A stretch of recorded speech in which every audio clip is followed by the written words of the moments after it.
ಬೆಸ್ಕಾಂ ಅಧಿಕಾರಿಗಳ ನಿರ್ಲಕ್ಷ್ಯದಿಂದಾಗಿ 10 ವರ್ಷದ ಅನಂತ್ ಎಂಬ ಬಾಲಕ ಮೃತಪಟ್ಟಿರತಕ್ಕಂಥದ್ದು. ಜೂನ್ 15ರಂದು ಕೆಆರ್ ಪುರಂನ ಸ್ವತಂತ್ರ ಪಾಳ್ಯದಲ್ಲಿ ಘಟನೆ ನಡೆದಿರತಕ್ಕಂಥದ್ದು. ಈಗಾಗಲೇ ವಿಕ್ಟೋರಿಯಾ ಆಸ್ಪತ್ರೆ ಮುಂಭಾಗದಲ್ಲಿ ನಾವಿದ್ದೇವೆ. ಟಿವಿ9 ದೃಶ್ಯಾವಳಿಗಳು ನೀವು ಗಮನಿಸಬಹುದಾಗಿದೆ.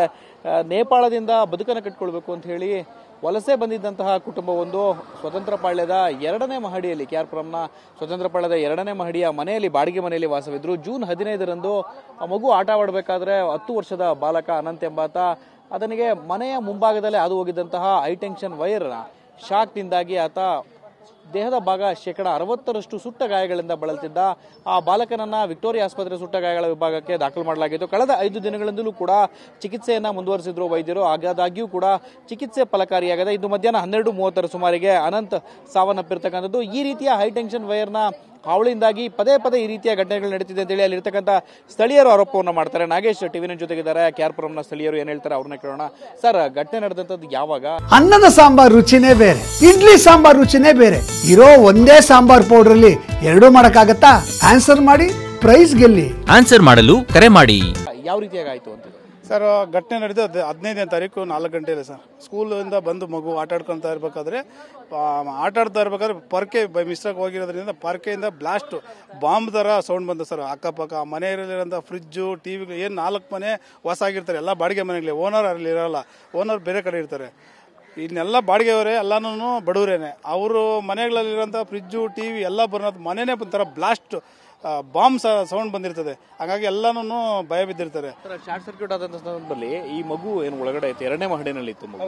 ಇದಕ್ಕೆ ಹಿಂದೆ ಕೂಡ ಇದೇ ರೀತಿ ಘಟನೆ ಎಲ್ಲ ಆಗಿದೆ ಅಂದ್ರೆ ಹೈಟೆನ್ಷನ್ ವೈರ್ ಇತ್ತು ಅಂತ ಹೇಳಿದ್ರೆ ಇಷ್ಟಿನ ಅಂತರ ಇರಬೇಕು ಅಂತ ಹೇಳಿ ಮನೆಗಳ ನಿರ್ಮಾಣ ಮಾಡಬೇಕು ಅಂದ್ರೆ ಬಿಬಿಎಂಪಿ ಅಧಿಕಾರಿಗಳು ಯಾವ ರೀತಿಯಾಗಿ ಪರ್ಮಿಷನ್ ಕೊಟ್ಟರು, ಬೆಸ್ಕಾಂ ಯಾವ ರೀತಿಯ ಕನೆಕ್ಷನ್ ಕೊಟ್ಟಿದ್ದಾರೆ ಅಲ್ಲಿಗೆ ಸರ್? ಈಗ ಯಾವುದೇ ರೀತಿ ಬಿಬಿಎಂಪಿ ಅವರು ಪರ್ಮಿಷನ್ ಕೊಟ್ಟಿರಲ್ಲ. ಓನರು ಅವ್ರ ಆಸೆಗಳು, ದುರಾಸೆಗಳಿಂದ ಅಮಾಯಕರ ಜೀವಗಳು ಹೋದ್ರೆ ಪರವಾಗಿಲ್ಲ ಅಂತ ಹೇಳ್ಬಿಟ್ಟು ಅವ್ರ ನಿರ್ಲಕ್ಷ್ಯದಿಂದ ಮನೆ ಕಟ್ತಾರೆ.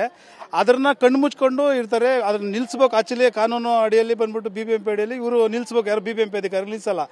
ಅಲ್ಲೋಗಿ ಪ್ರಶ್ನೆ ಮಾಡ್ತಾರೆ, ನೋಟಿಸ್ ಕೊಡ್ತಾರೆ, ಅವ್ರೇನೋ ಕಾಸು ಕೊಟ್ಟರೆ ಈಸ್ಕೊಂಡು ಸುಮ್ಮನೆ ಆಗ್ಬಿಡ್ತಾರೆ. ಬಟ್ ಆದರೆ ಬಿಬಿಎಂಪಿ ಸರ್ವಿಸ್ ಕೊಡಬೇಕಾದ್ರೆ ಎಷ್ಟು ಫಿಟ್ಟು, ಅದು 14ರಿಂದ 16 ಫಿಟ್ಟು ದೂರ ಇರಬೇಕು ಅಂತ ಹೇಳ್ಬಿಟ್ಟು ಬೆಸ್ಕಾಂನ ನಿಯಮಾವಳಿಗಳಿದ್ದಾವೆ. ಬಟ್ ಅದನ್ನೆಲ್ಲನೂ ತಲೆ ಕೆಡಿಸ್ಕೊಳ್ಳಲ್ಲ. ಏನೋ ಅವ್ರು ಕಾಸು ಕೊಟ್ಟರೆ ಸಾಕು, ಅವ್ರಿಗೆಲ್ಲ ಸರ್ವಿಸ್ ಕೊಡ್ತಾರೆ. ಅವ್ರು ನೋಡ್ಬೇಕಾಗಿರೋ ಸಂದರ್ಭದಲ್ಲಿ ನೋಡದೆ ನೆಗ್ಲಿಜೆನ್ಸಿ ಮಾಡಿರೋದ್ರಿಂದ ಇಂಜಿನಿಯರ್ಗಳು ಈಗ ಬಡಪಾಯಿಗಳು ಈ ತರ ಆಗಿದೆ ಸರ್. ನೀವು K R Puram police station FIR ಏನಾದ್ರು ಮಾಡ್ತಿದ್ದೀರಾ, ಕಂಪ್ಲೇಂಟ್ ಏನಾದ್ರು ಕೊಟ್ಟಿದ್ದಾರೆ ಅವರು? ಇಲ್ಲ ಸರ್, 112 ಅವತ್ತೇ ನಾವು ಫೋನ್ ಮಾಡಿ ಹೇಳ್ತೀರಿ ಈ ತರ ಘಟನೆ ನಡೆದಿದೆ ಅಂತ. ನಡೆದಿದೆ ಅಂದಮೇಲೆ ಪೊಲೀಸರು ಬಂದು ಹೋಗ್ತಾರೆ ಹೊರತು ಇದುವರೆಗೂ FIR ಏನು ಮಾಡಿರಲ್ಲ. FIR ಅವ್ರೇನು ಹೇಳ್ತಾರೆ, ಇನ್ಸ್ಪೆಕ್ಟರ್ ಜೊತೆ ನಾವು ಮಾತಾಡೋದಕ್ಕೆ ಅವ್ರಿಗೆ ಯಾರಾದರೂ ಸಂಬಂಧಿಕರು ಬಂದು ಕಂಪ್ಲೇಂಟ್ ಕೊಟ್ಟರೆ 100% ನಾನು FIR ಮಾಡ್ತೀನಿ, ಬಂದು ಕಂಪ್ಲೇಂಟ್ ಕೊಡಿಸಿ ಅಂತ ಹೇಳ್ಬಿಟ್ಟು ನಮ್ಮ ಹತ್ರ ಹೇಳ್ತಾರೆ. ಈಗ ಬೆಳಗ್ಗೆ 12:15 ಸಾವಾಗಿದೆ.